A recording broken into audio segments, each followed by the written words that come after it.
The explosion rocked the command bridge as Captain Maria Santos gripped her chair, watching the massive alien dreadnought emerge from the swirling nebula. The vessel was unlike anything in their databases, its crystalline hull pulsing with an ethereal blue light that seemed to bend space itself around its edges. "Captain, they're hailing us," Lieutenant Jake Morrison reported from his communications station, his voice tense. "But the signal is unlike anything we've encountered. It's not just audio or visual transmission, it's broadcasting directly into our neural pathways." Maria felt the strange sensation herself, a gentle pressure at the base of her skull that seemed to whisper in languages she didn't recognize. Around the bridge, her crew members were touching their temples, confusion evident on their faces. "Are we under attack?" Commander Lisa Barnes asked, her hand hovering over the weapons console. "No weapons lock detected," reported Ensign Ryan Cooper from Tactical. "But Captain, you need to see this. The ship's quantum signature is off the charts. It's generating energy levels that should be impossible according to our understanding of physics." The view screen shimmered, and suddenly they were looking at the most beautiful being any of them had ever seen. She appeared humanoid but ethereally perfect, with skin that seemed to contain entire galaxies of stars and eyes like liquid silver. When she spoke, her voice resonated not just through their communicators, but seemed to vibrate through their very souls. "Greetings, children of Earth," the being said, and Maria noticed that every crew member seemed to hear her in their native language. "I am Empress Zalara of the Luminari. Your species has finally developed the capability to reach beyond your planetary boundaries in a meaningful way. This meeting has been anticipated for millennia." Maria stood slowly, feeling the weight of first contact protocols, but also sensing that something far more significant was happening here. "I am Captain Maria Santos of the Earth vessel Endeavor. We come in peace, seeking knowledge and friendship among the stars." The Empress's expression shifted subtly, and Maria caught something that looked almost like pain flickering across those perfect features. "Peace. Yes, that is what your people always seek first. It is one of the remarkable things about humanity that has made this moment both inevitable and terrifying." "Terrifying?" Maria asked, stepping closer to the view screen. Behind her, she sensed her crew's growing unease. "Captain Santos, there are things about your species that you do not yet understand. Things that my people have watched and studied for thousands of your years. Your arrival in the greater galaxy was not unexpected, but it brings with it consequences that will reshape everything we thought we knew about the universe." The Empress paused, and Maria saw her crew exchanging worried glances. Lieutenant Morrison was frantically running scans, while Commander Barnes had quietly begun charging the ship's defensive systems. "What kind of consequences?" Maria pressed. "We're just explorers seeking to learn and make contact with other civilizations. We have no hostile intentions." "Hostile intentions?" The Empress repeated the words as if they held some deeper meaning. "No, Captain Santos. Your people rarely begin with hostile intentions. But your very existence challenges the fundamental order that has maintained peace across 100 million star systems for eons." The crystalline ship moved closer, and Maria could see that it wasn't just large, it was massive, beyond comprehension. Their own vessel, which had seemed impressively sized when it launched from Earth, appeared like a tiny insect next to the alien dreadnought. "I don't understand," Maria said. "What is it about humanity that you find so threatening?" "We're just one species among what must be millions in the galaxy." The Empress's silver eyes seemed to look directly through the view screen and into Maria's soul. "You are not just one species, Captain Santos. You are the species that should not exist. Every model, every prediction, every quantum calculation made by the greatest minds of 1,000 civilizations predicted that a species with your particular combination of traits could never evolve naturally."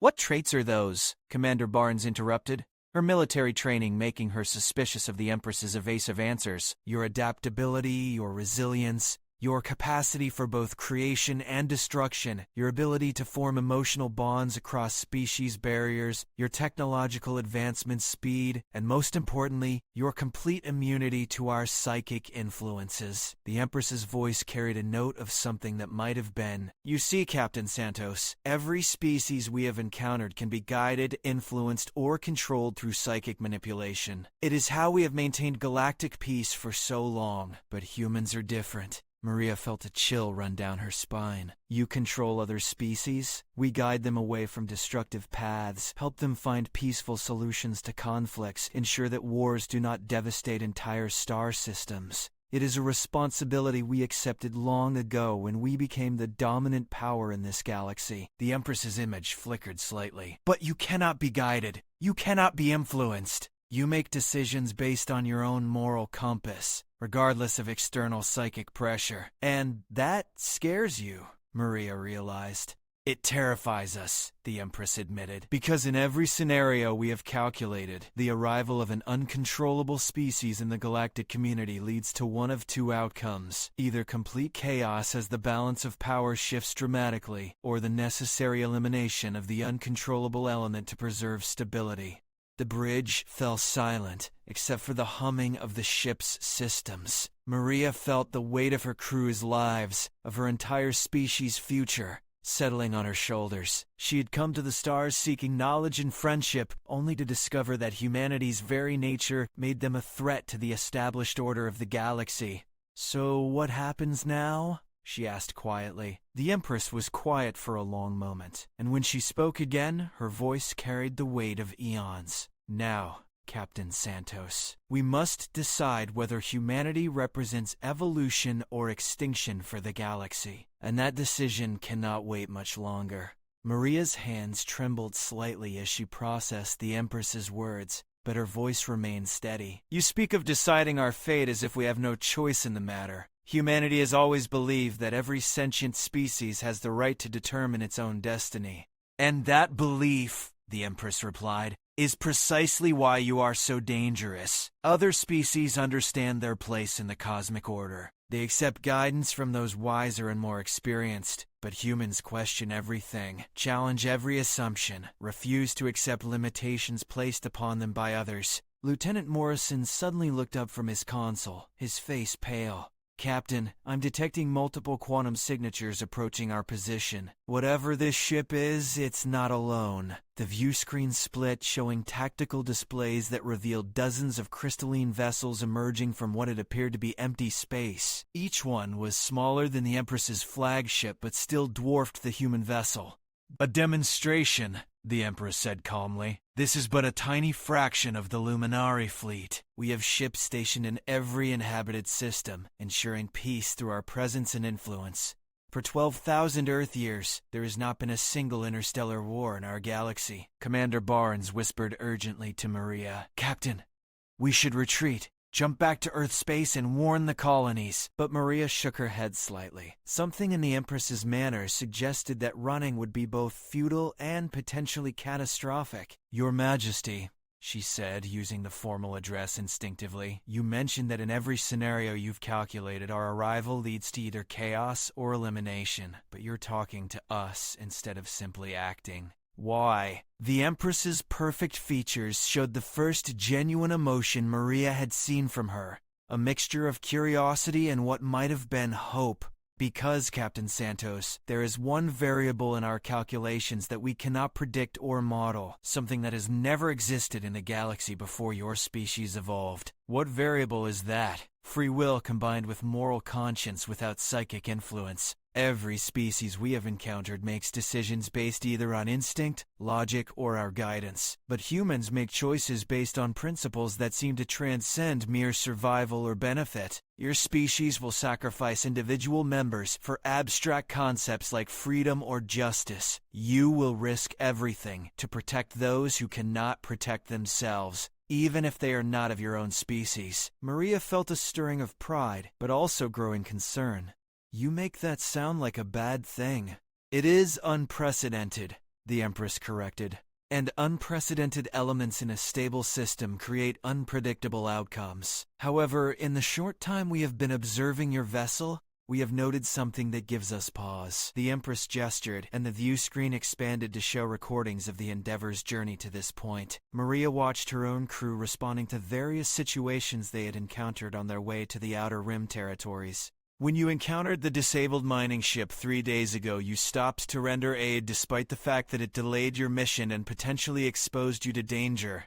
When your away team discovered that slaver operation on the asteroid, you intervened even though it was not your jurisdiction and you outnumbered 3 to 1. Most significantly, when you detected our presence, your first action was to attempt communication rather than prepare for combat. These are normal human responses, Maria said, though she was beginning to understand why they might seem unusual to beings who controlled other species. Normal for humans, perhaps, but no other species would have made those same choices without external guidance encouraging such actions. Your people seem to have internalized moral principles that other species require constant supervision to maintain, Lieutenant Morrison's console chirped urgently. Captain, I'm picking up additional transmissions, not from the Luminari ships, but from something else. Multiple sources throughout the galaxy. It's like a network, activating. The Empress's expression darkened. The other councils have been alerted to your presence. Captain Santos, you must understand that the Luminari are not the only power in this galaxy. We are simply the most benevolent. There are others who view any uncontrollable species as an immediate threat to be eliminated.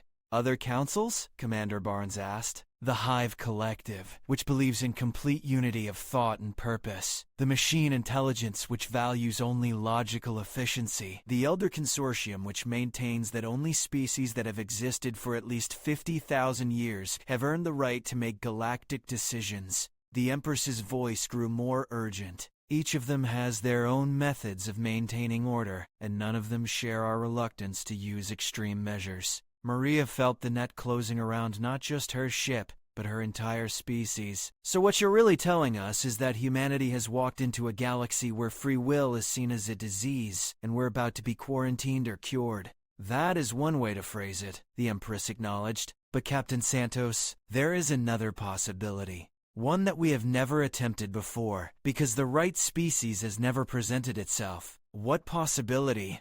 The Empress stood from what Maria now realized was some kind of throne, her ethereal form moving with fluid grace. Partnership, Captain Santos. Not guidance, not control, not elimination. True partnership between your species and ours. The bridge fell silent as Maria processed this unexpected offer. Around her, she could feel her crew's mixture of hope and skepticism. It sounded too good to be true, but something in the Empress's manner suggested she was entirely serious. What kind of partnership? Maria asked carefully. Your species contributes what ours lacks. True free will, moral courage, adaptability, and innovative thinking. In return, we provide protection from the other councils, advanced technology, and access to the galactic community. The Empress paused. But such a partnership would require absolute trust between our species, and absolute honesty about capabilities and intentions. Maria glanced at her crew, seeing the same questions in their eyes that were racing through her own mind. And what would this partnership look like in practice? It would mean that humanity becomes our equals in governing the galaxy, rather than our subjects.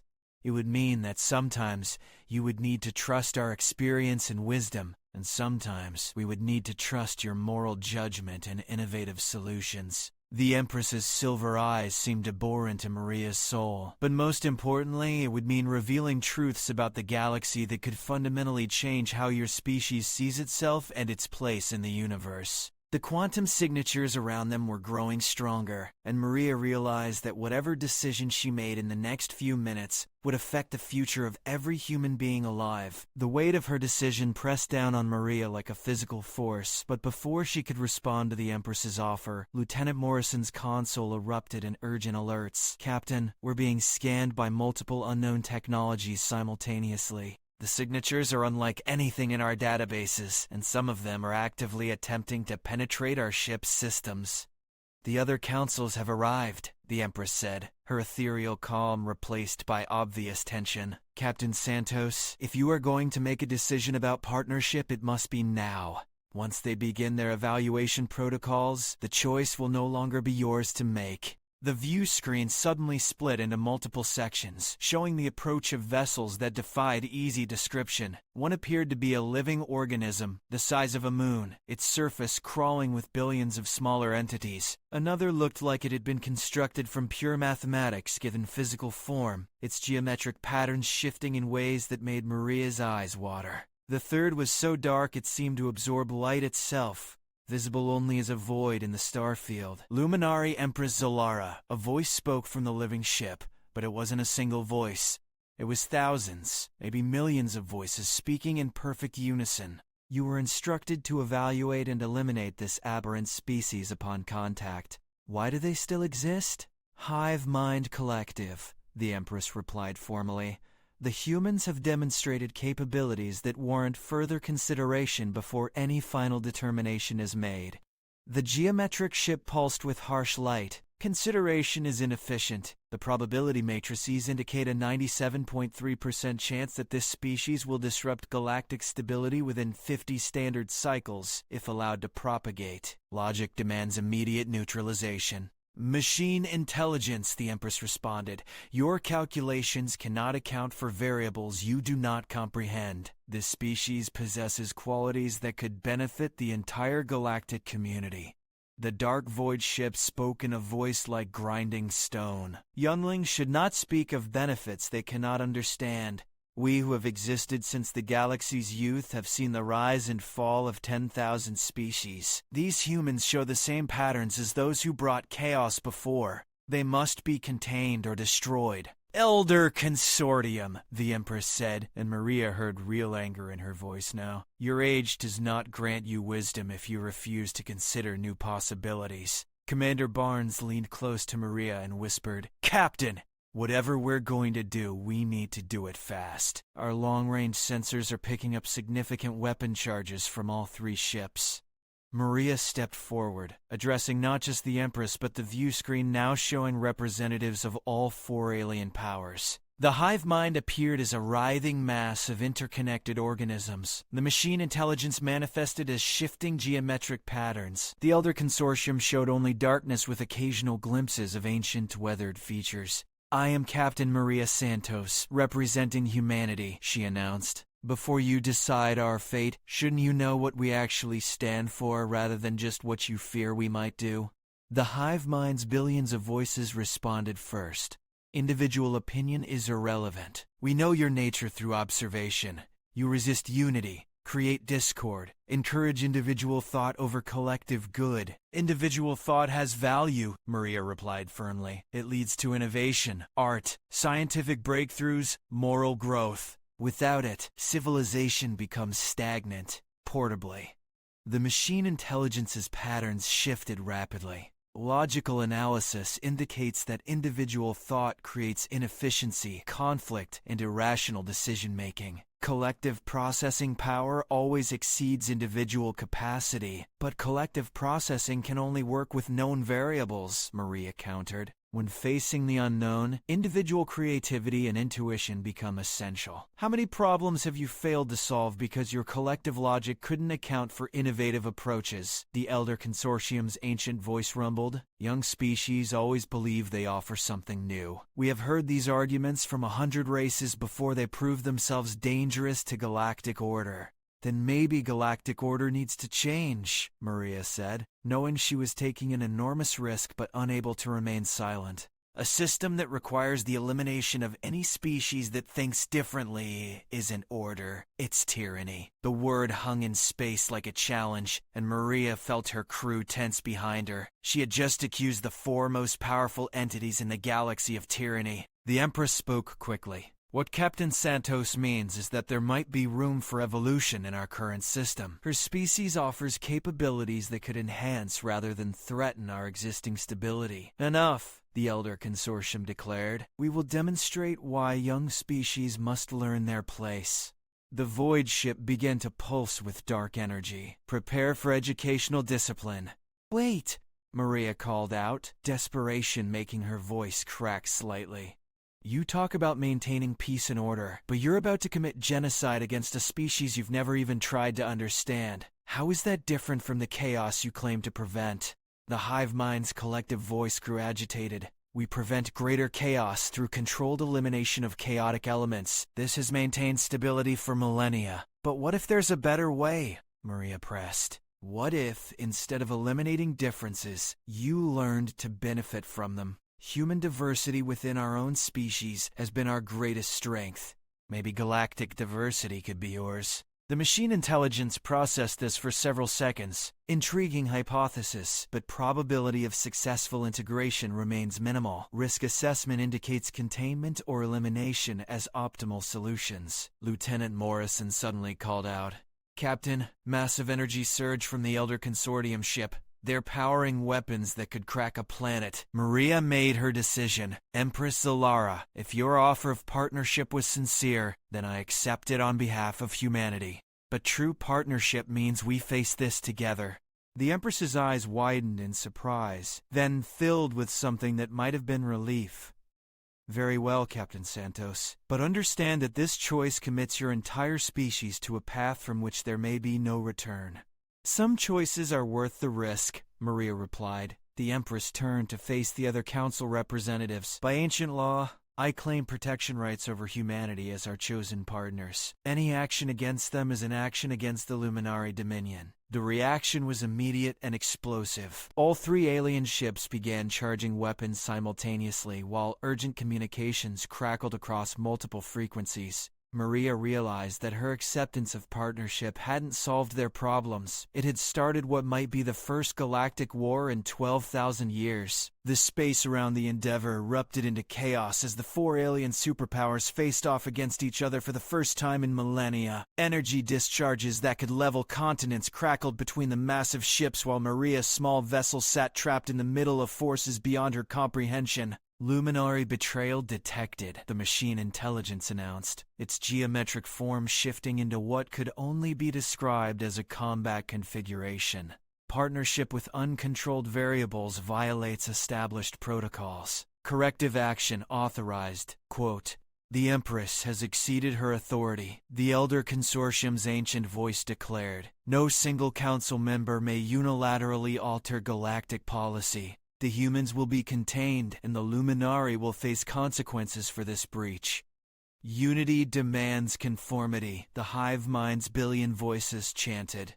The Luminari have chosen discord over harmony. Both species must be brought into compliance or eliminated. The Empress's crystalline flagship moved to position itself between the human ship and the three hostile vessels. The Luminari Dominion stands by its decision. Humanity has proven worthy of partnership through their actions and moral choices. We will not abandon them to your fear-driven reactions.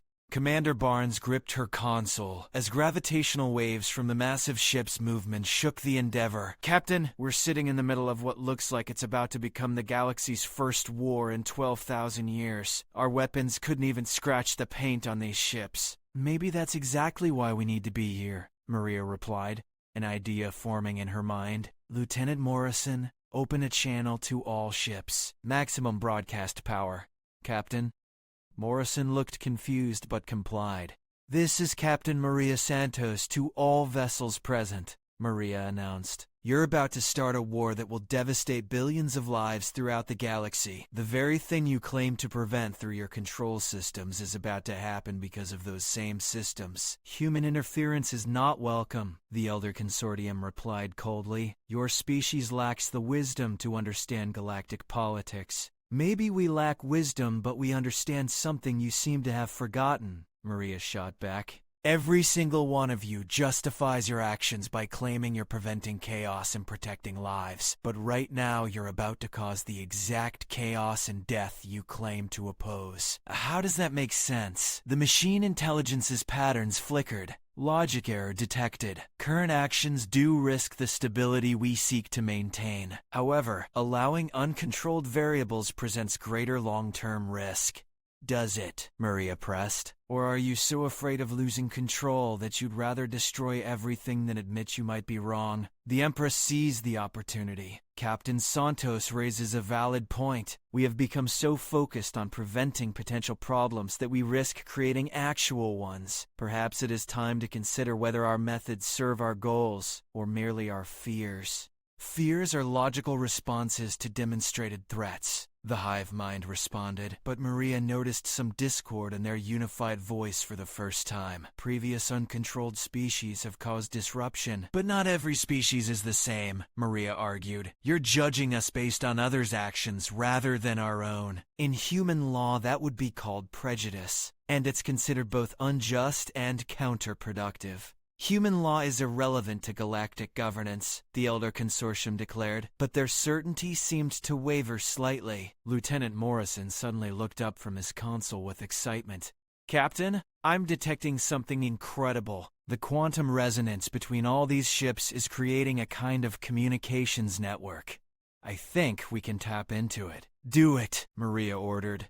Suddenly, the Endeavor's systems were flooded with information streams from across the galaxy. Maria could see data flows representing trillions of beings living under the various council systems. But more importantly, she could see something the councils apparently couldn't. Look at your own data, she called out, directing the information streams to the view screen. Your subjects aren't happy with your control.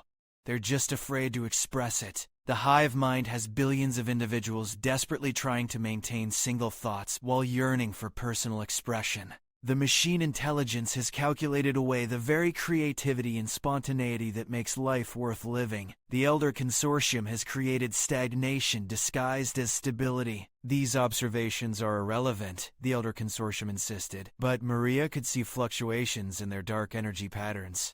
Are they? Maria challenged. Empress Alara. Show them the Luminaries' true records, not the official reports, but what your people really think about your guidance systems. The Empress hesitated for a moment. Then her crystalline ship pulsed with new information. The data revealed something shocking. Even under the supposedly benevolent Luminary guidance, species throughout their territory showed signs of psychological stress, creative suppression, and a gradual loss of cultural identity. Your system is slowly killing the very diversity that makes the galaxy beautiful, Maria realized aloud. You're not preserving peace. You're creating uniformity through fear. The machine intelligence processed this data with visible agitation. Analysis indicates significant correlation between guidance systems and cultural entropy. This outcome was not intended. Part 6.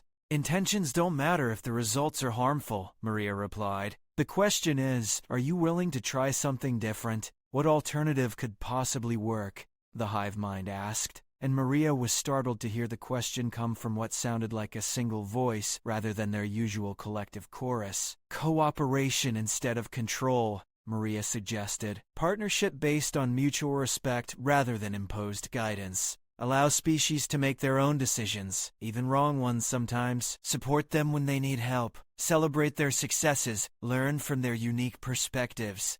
Chaos would result, the Elder Consortium protested, but their certainty was clearly shaken. Maybe at first, Marie admitted, but chaos isn't always bad. Sometimes it leads to breakthrough innovations, new solutions to old problems, unexpected partnerships that benefit everyone. Humans learned long ago that trying to control every variable usually makes things worse, not better. The Empress stepped forward on her ship's bridge. Captain Santos speaks wisdom that we have forgotten in our pursuit of perfect order. Perhaps the time has come to trust in the potential of free will rather than fear its consequences. For a long moment, space was silent except for the hum of the massive ship's engines. Then, unexpectedly, it was the machine intelligence that spoke first.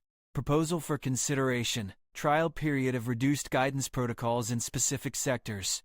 Data collection and analysis to determine actual versus predicted outcomes. The hive mind's response was fragmented, individual voices speaking over each other before consolidating into a new kind of harmony. Unity can exist alongside diversity. We are willing to explore this possibility. The Elder Consortium remained silent for so long that Maria began to fear they had rejected the proposal entirely. Finally, their ancient voice rumbled across the void.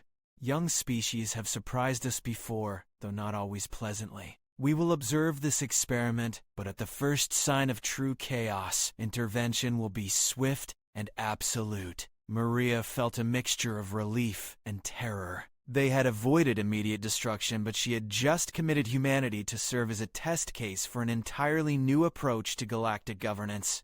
3 months later, Maria stood on the observation deck of Harmony Station, humanity's first joint construction project with alien civilizations. Through the transparent aluminum viewports, she watched human engineers working alongside luminary energy specialists, while hive-mind individuals who had chosen temporary separation from their collective provided unique biological insights that were revolutionizing life support systems. The integration has been more successful than our most optimistic projections predicted, the Empress said, materializing beside Maria in her ethereal way.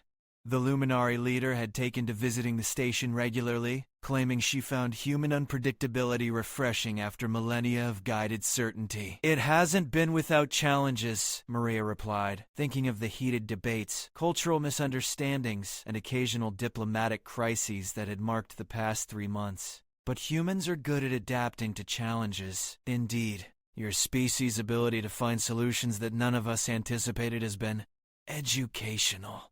The Empress gestured toward the main work area where a human child was playing some kind of game with a young hive-mind individual who had requested to experience childhood as a separate entity. "That interaction would have been impossible under our previous systems." Lieutenant Morrison approached from the communications center, his expression serious. "Captain, we're receiving reports from the trial sectors. The results are mixed but significant." "Show me," Maria requested. The data streams Morrison displayed painted a complex picture. In sectors where guidance had been reduced or eliminated entirely, there had indeed been increased conflicts and some chaotic situations. However, there had also been unprecedented cooperation between previously isolated species, breakthrough innovations in technology and art, and what could only be described as a renaissance of cultural expression. "The machine intelligence has requested a meeting," Morrison continued. "They say their analysis of the data has led to conclusions they need to discuss with human leadership." "With human leadership?"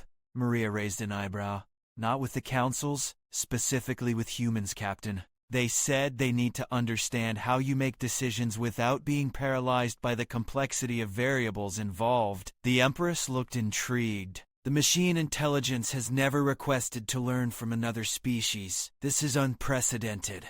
An hour later, Maria found herself in the station's main conference room, facing a holographic representation of the machine intelligence. Instead of the harsh geometric patterns she had become familiar with, the AI had manifested as something resembling a constellation of interconnected lights, beautiful and almost organic in its complexity. "Captain Santos," the machine intelligence began, "our analysis of the trial period has revealed a fundamental error in our logical frameworks. We have been calculating optimal outcomes based on minimizing variables rather than maximizing potential." "I'm not sure I follow," Maria admitted. "Chaos, which we defined as inefficiency to be eliminated, actually serves a crucial function in complex systems. It introduces novel solutions to problems that pure logic cannot solve. Your species demonstrates this principle in ways we never computed as possible." The lights in the holographic form pulsed in what seemed like excitement. "For example, yesterday a human engineer named Kevin Walsh solved a power distribution problem on Sector 7 that our best computational matrices had analyzed for 3 standard cycles without resolution.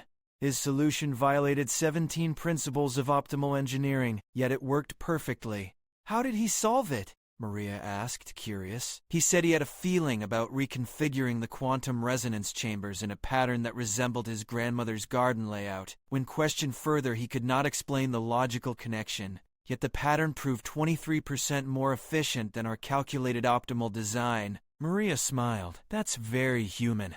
We often find solutions through intuition, creativity, or making unexpected connections between seemingly unrelated things. Yes, we are beginning to understand that what we classified as inefficient chaos is actually a form of intelligence that complements logical analysis rather than competing with it." The machine intelligence paused. "Captain Santos, we wish to request formal partnership with humanity, similar to your arrangement with the Luminari." The request stunned Maria into silence for a moment. 3 months ago, this same entity had been preparing to eliminate humanity as a threat. Now it was asking to learn from them. What would such a partnership look like? She asked carefully. We would contribute computational power, data analysis, and technological advancement to human endeavors. In return, humans would teach us to incorporate intuitive and creative elements into our decision-making processes. We believe this combination could solve problems that neither of our species could address alone. Before Maria could respond, Morrison's voice came over the communication system. Captain, urgent message from Hive Mind territory. They're requesting immediate assistance with what they're calling an impossible problem. The view screen activated, showing one of the Hive Mind individuals Maria had met during the initial negotiations. However, instead of the calm, collective voice, this individual seemed agitated and was clearly speaking as a separate entity. Captain Santos, we need human help. Something unprecedented is happening to our collective consciousness. Individuals who temporarily separated to work with your people are having difficulty reintegrating. But the strangest part is, they don't want to reintegrate completely. They want to maintain some individual identity while still being part of the collective. Maria leaned forward, intrigued. Is this causing problems? We thought it would, but the opposite is happening. Our collective problem-solving ability is improving because the individuals bring back unique perspectives from their experiences. However, we have no framework for managing partial integration. Our society has only known complete unity or complete separation. The machine intelligence's lights flickered with interest. A hybrid consciousness model. Theoretically possible, but never attempted on this scale. Captain Santos, this could be an opportunity to develop entirely new forms of sentient organization. Maria felt the familiar thrill of facing an unprecedented challenge. What do you need from us? Humans seem to naturally balance individual identity with group cooperation, the Hive Mind individual explained. We need to learn how you maintain personal autonomy while working effectively as teams, families, and societies. That's something we can definitely help with, Maria assured them. But it'll require experimenting with social structures that have never existed before. Are you prepared for that uncertainty? 3 months ago, uncertainty was our greatest fear, the Hive Mind individual replied. Now we're beginning to understand that uncertainty might be the key to growth we never imagined possible. As Maria ended the communication, she realized that the galaxy was changing in ways none of them had anticipated. The careful balance of power that had existed for millennia was transforming into something entirely new, with humans serving as catalysts for evolution rather than agents of destruction. The Empress, who had been quietly observing the exchanges, finally spoke. Captain Santos, I believe your species has accomplished something remarkable. You have not simply integrated into our galactic community. You have inspired us to become something better than we were. We're all still figuring it out as we go, Maria replied. But that's what makes it exciting.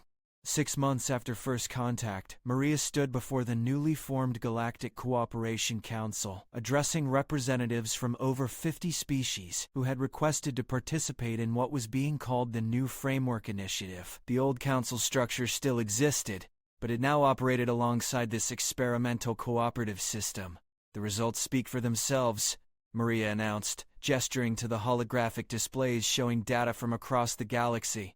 Species operating under cooperative rather than guidance-based systems have shown increased innovation, cultural development, and overall satisfaction indices. Yes, there have been conflicts and mistakes, but we've also seen solutions emerge that none of us could have developed alone. The Elder Consortium's representative, an ancient being who had chosen to appear in person for the first time in centuries, spoke in a voice that carried the weight of eons. Young Captain Santos, we have observed these developments with great interest. Your species has indeed catalyzed changes that challenge our fundamental assumptions about governance and stability. The question now, added the Hive Mind representative, who had chosen to attend as a partially individuated consciousness rather than a collective voice, is whether we can sustain this growth without falling into the chaos we have feared for so long. The machine intelligence had constructed a physical avatar for the meeting, a sleek humanoid form that somehow managed to convey both artificial precision and organic grace. Our analysis indicates that controlled chaos, properly managed, leads to exponential advancement in all measurable categories. However, the key word is properly managed, and humans appear to have an intuitive understanding of this management that we are still learning to replicate. Maria nodded to her advisor, Dr. Rachel Kim, humanity's first xenopsychologist, who had spent the past months developing frameworks for interspecies cooperation. Dr. Kim stood and activated a complex diagram showing interaction patterns between different species. What we've discovered, Dr. Kim explained, is that successful cooperation requires what we term structured flexibility, clear principles and goals, but adaptive methods for achieving them.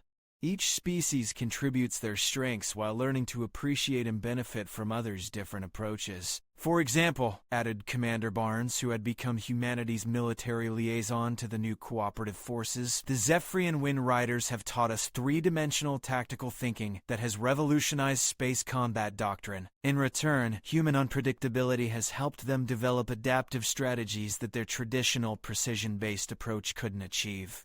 The Empress, who now served as co-chair of the Cooperative Council alongside Maria, gestured to additional data streams. The most significant development has been what our scientists are calling hybrid vigor at the civilizational level.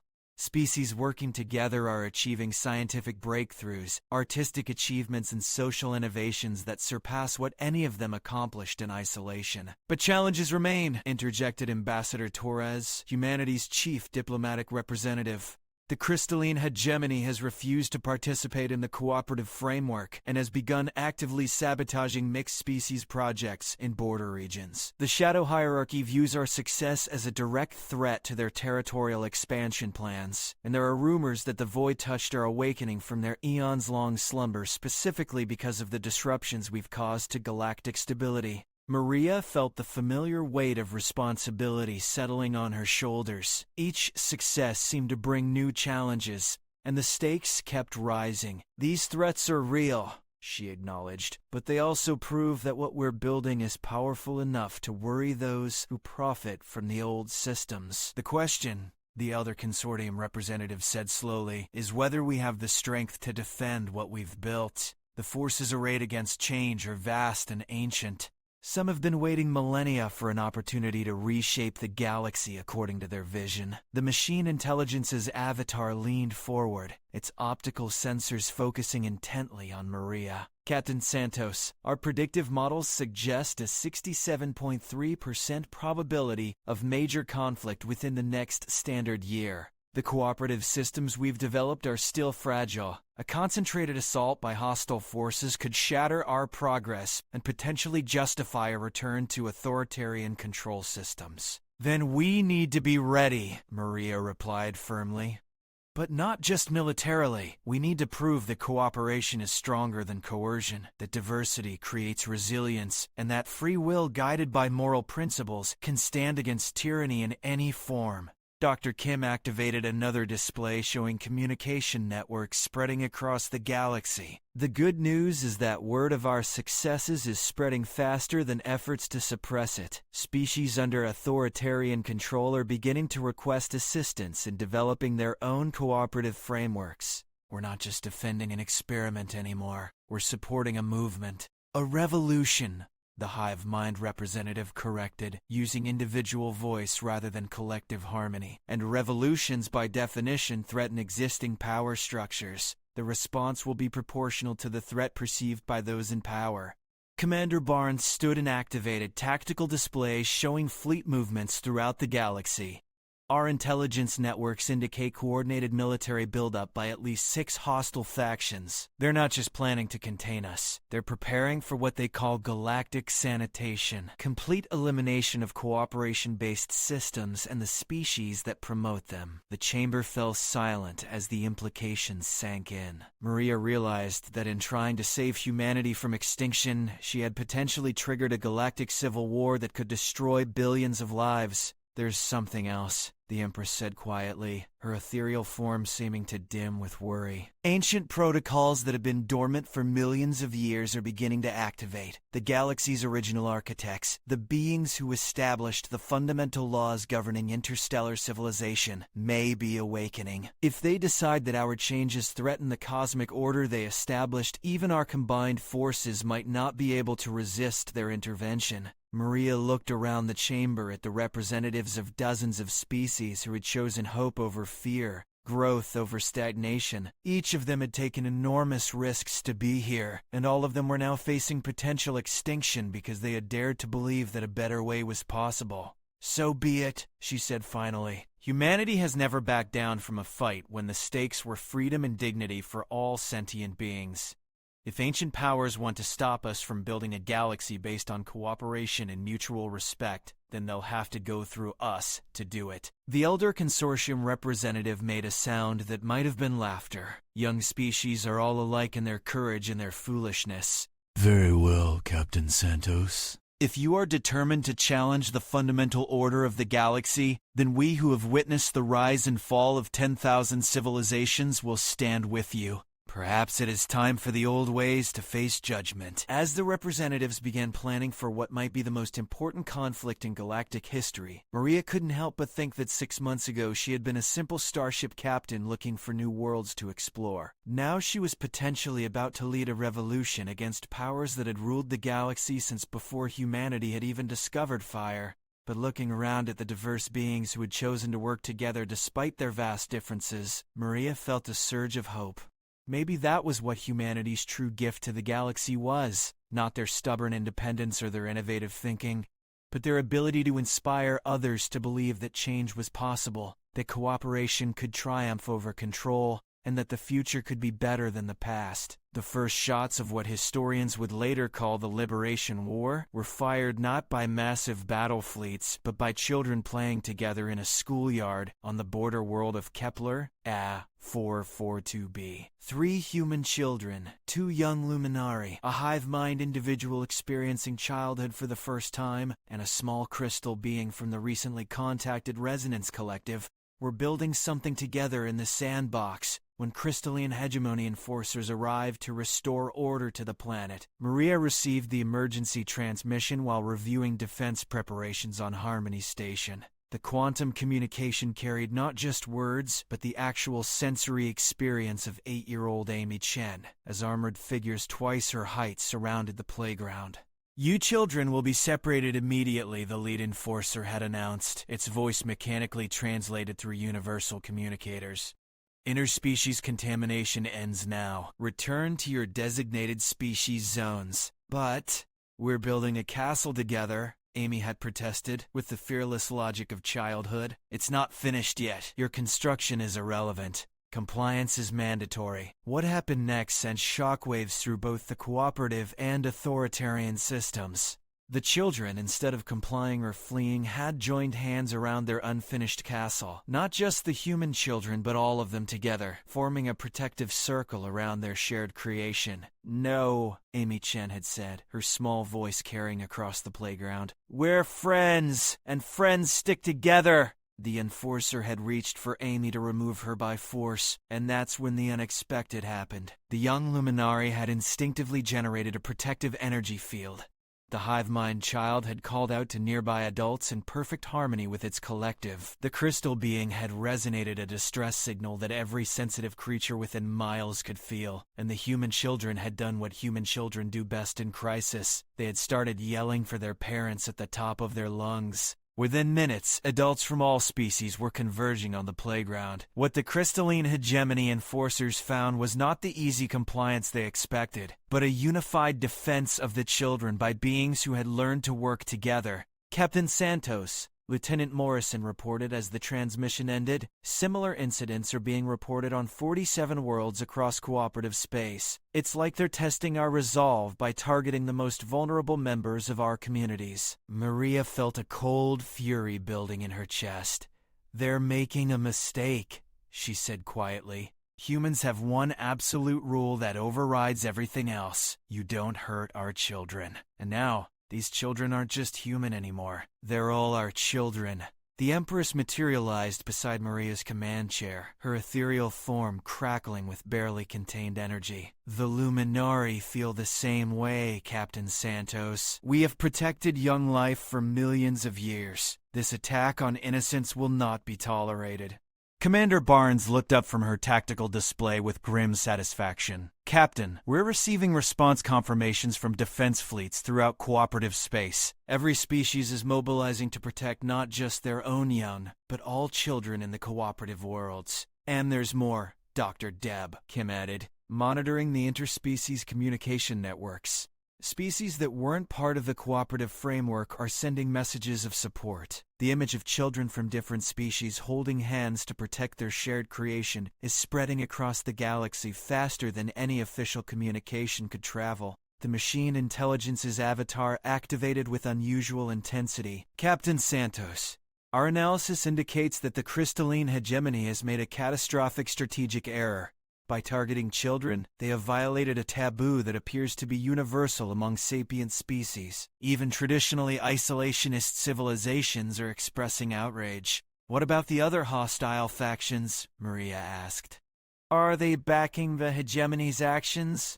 Negative, the machine intelligence replied after a brief pause. Communications intercepts suggest that even the shadow hierarchy considers attacks on children to be counterproductive. The Void Touched have actually issued a statement calling such actions abhorrent to the natural order. Maria stood and moved to the main view screen, which now showed a real-time map of the galaxy, with thousands of light points representing cooperative worlds, defense fleets, and support networks. Open a channel to all cooperative worlds and allied systems, she ordered. When the communication network confirmed connection to over 10,000 worlds and installations, Maria took a deep breath and addressed the largest audience in human history. Citizens of the Galactic Cooperative, I am Captain Maria Santos, speaking from Harmony Station. Less than an hour ago, children playing together peacefully on Kepler 442b were threatened with forced separation simply because they represented different species working together.